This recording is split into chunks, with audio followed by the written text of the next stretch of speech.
Emmanuel Macron, qui a passé 3 heures ce mardi matin à Clichy-sous-Bois, a poursuivi déplacement consacré à la relance de la politique dans la ville à Tourcoing dans le Nord.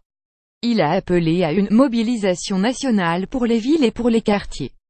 C'est une mobilisation de toute la nation qui, seule, peut répondre aux défis immenses de la politique de la ville, a affirmé le chef de l'État.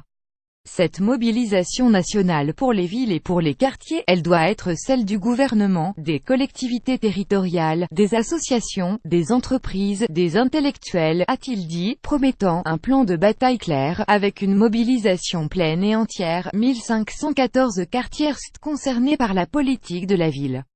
Le chômage, qui atteint 25%, y est 2,5 fois plus élevé que la moyenne, la pauvreté culmine à 40% et le taux d'activité réelle peut plafonner à juste 44%, soit 20 points de moins que dans le reste de la France. Leurs habitants ont des difficultés pour accéder aux emplois, aux services publics, aux médecins, au logement et 17% s'estiment victimes de discrimination en raison de leurs origines. On y trouve 2 fois moins de généralistes, 3 fois moins de spécialistes et 4 fois moins de crèches.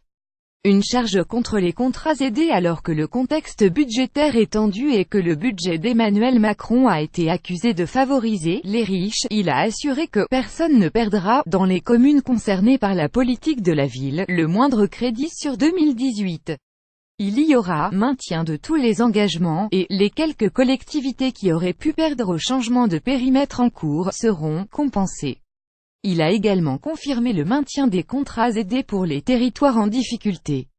Alors que le chef de l'État a annoncé maintenir 200 000 de ces emplois, il a dénoncé leur multiplication pour des raisons électoralistes, dans une allusion à la politique de prédécesseur François Hollande, qui avait porté à 459 000 le nombre de ces contrats en 2016. Il n'est pas sain, selon les cycles électoraux, de monter à 500 000 ou 600 000 les emplois aidés en les plaçant comme des petits pains auprès des collectivités ou des maires pour arranger les chiffres du moment et nous expliquer que c'est l'alpha ou l'oméga de la politique de l'emploi. Un contrat aidé, c'est un contrat à court terme subventionné par l'État. Un contrat aidé, ce n'est pas la bonne solution quand il n'y a pas une formation à la clé pour trouver un emploi, a lancé M. Macron. Qui veut un contrat aidé que ceux qui les défendent les prennent-ils ne voudraient pas pour eux-mêmes? Qui veut un contrat aidé que ceux qui les défendent les prennent-ils ne voudraient pas pour eux-mêmes? Ils ne veulent pas un contrat d'un an où on tremble à la fin de chaque année pour savoir si on nous le redonnera, ou il n'y a pas de qualification à la fin du contrat aidé.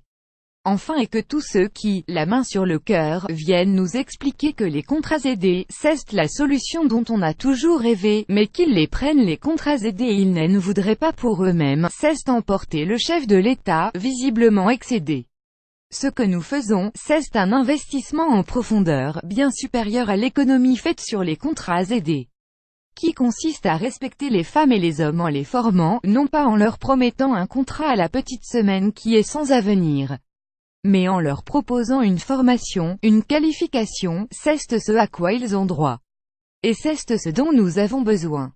Si nous voulons vraiment éradiquer le chômage dans notre pays, a conclu Emmanuel Macron.